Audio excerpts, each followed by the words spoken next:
Suprabhatam internet, एक नए video में आपका हार्दिक अभिनंदन, स्वागत है। ये वीडियो मैं कुछ याददाश्त के आधार पे आपके सामने प्रस्तुत कर रहा हूँ। वो है रामेश्वरम का। इस वीडियो में हम रामेश्वरम के सभी तीर्थों का दर्शन करेंगे और रामेश्वरम के सभी सुंदर बीचों का दर्शन करेंगे तथा रेलवे ब्रिज का भी दर्शन करेंगे। तो चलते हैं, दर्शन करते हैं। रामेश्वरम के विषय में थोड़ा सा आपको हिंट कर दूं, बता दूं कि रामेश्वरम वो स्थान है जहां प्रभु श्री राम जी जब रावण सीता का हरण करके लंका लेके चला गया था, तो प्रभु श्री राम जी सीता की खोज करते करते किष्किंधा पहुँचे थे और वहाँ सुग्रीव से मित्रता करके, आपको बता दूं कि वर्तमान में किष्किंधा हम्पी क्षेत्र को बोलते हैं। ये कर्नाटक में पड़ता है। आप जाके दर्शन कर सकते हैं। और किष्किंधा का मैंने पहले ही बहुत वीडियो बना रखा है और वो मेरे चैनल पर हम्पी किष्किंधा प्लेलिस्ट के नाम से है। और जब हम मेरे चैनल पर हम्पी किष्किंधा प्लेलिस्ट आप खोलेंगे तो उसमें किष्किंधा के सभी वीडियो जो मैंने बनाए हैं और वो आपको दिख जाएंगे। आप पूरे किष्किंधा का दर्शन कर सकते हैं।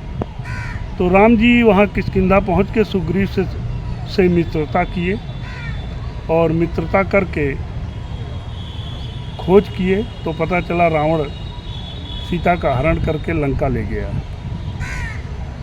तो सुग्रीव की सहायता से ही सेना बना के रावण पे यानी श्रीलंका पे आक्रमण करने के लिए राम जी निकले। तो समुद्र के किनारे तमिलनाडु में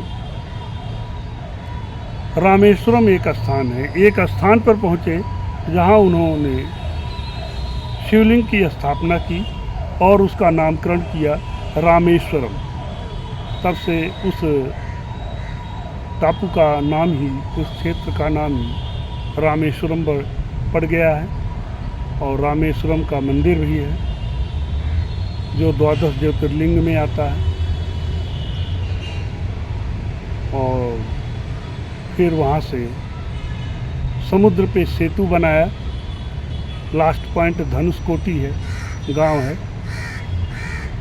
और उस धनुषकोटी से सेतु बना के लंका तक गए और लंका पे आक्रमण किया, रावण को हराया, सीता को लेके वापस अयोध्या आए। तो वहाँ समुद्र से रास्ता मांगने के लिए 3 दिन तक तपस्या करते हैं। जिस स्थान पे बैठ के वो 3 दिन तपस्या किए, उसी स्थान पे उन्होंने शिवलिंग की स्थापना की। वो मंदिर आज भी विश्वविख्यात है और रामेश्वरम मंदिर के नाम से जाना जाता है। इसके अतिरिक्त राम जी वहाँ सुग्रीव के साथ पूरी सेना लेके गए थे। तो जिस पहाड़ी पे राम जी अपने रुकने का डेरा बनाए थे, ऊंचा एक स्थान है, बहुत ऊंची पहाड़ी नहीं है, उसको रामचरण पादुका बोलते हैं।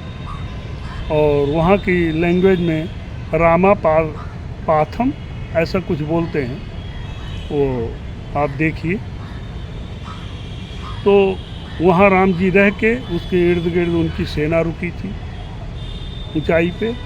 तो वहाँ राम की का वर्तमान में राम का चरण पादुका स्थापित है, मंदिर बना हुआ है।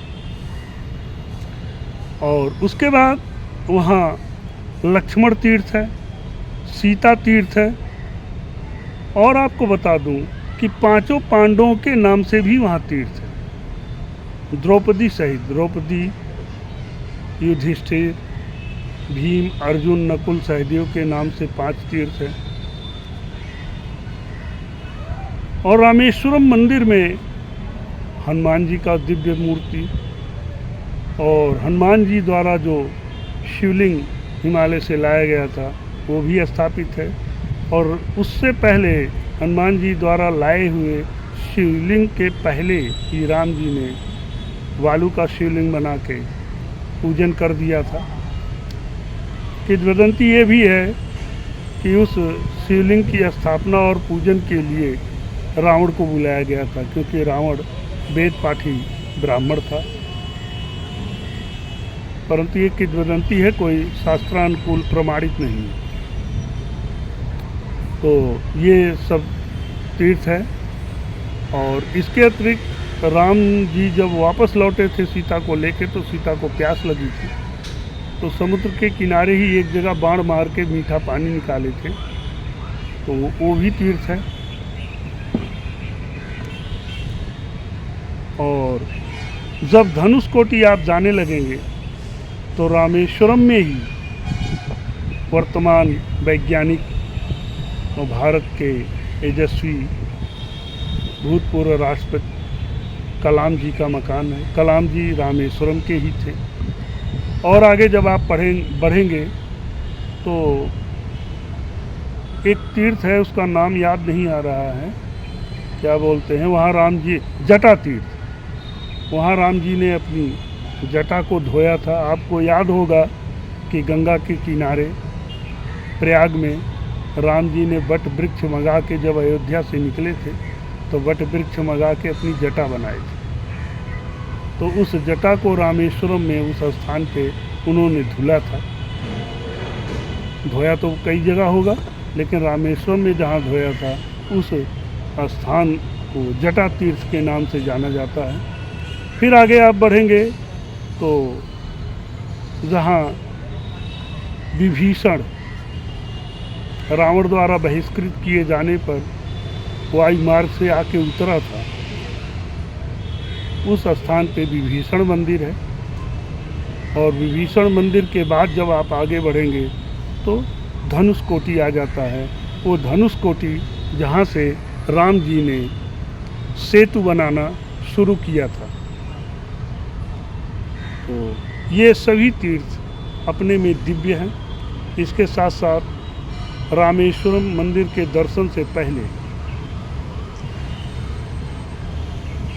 कुछ लोग 22 कुंड कहते हैं, जो मंदिर के अंदर ही है, उसमें स्नान करना पड़ता है। उससे पहले अग्निकुंड है। अग्निकुंड रामेश्वरम मंदिर के सामने समुद्र के तट पे, समुद्र को ही अग्निकुंड बोलते हैं, उसमें लोग स्नान करते हैं। और मंदिर के अंदर 22 कुंड हैं, उन सब का स्नान करते हैं। और ये रामेश्वरम के तीर्थ स्थल हैं। इसके वर्तमान में सबसे फेमस जो है वो है रेलवे ब्रिज, जिसको पामन ब्रिज बोलते हैं, क्या ऐसे कुछ ब्रिज उसका नाम है, जो फोल्ड हो जाता है, यानी समुद्र में बना है। कम से कम 2-3 किलोमीटर समुद्र में ट्रेन चलती है। रामेश्वरम तो एक टापू है वहाँ तक पहुँचने के लिए। तो वर्तमान में मोदी सरकार ने भी उस पर पुराने ब्रिज जो अंग्रेज़ों ने बनाए थे या जिसने भी बनाए हैं, नया ब्रिज बना है, वो भी फोल्डिंग है। तो पहला ब्रिज आधे से खुल के एक साइड में उठ जाता था। अब जो ब्रिज है वो जितना खुलने वाला पोर्शन है उतना पोर्शन ऊपर लिफ्ट से उठ जाता है। और इसके अतिरिक्त इंदिरा गांधी ने उस पर बस रूट का ब्रिज बनवा दिया था, वो भी फेमस है। और कई बीच समुद्र के किनारे हैं जो बहुत सुंदर हैं, वो भी फेमस हैं। तो उन सब का आप दर्शन करिए। जय श्री राम।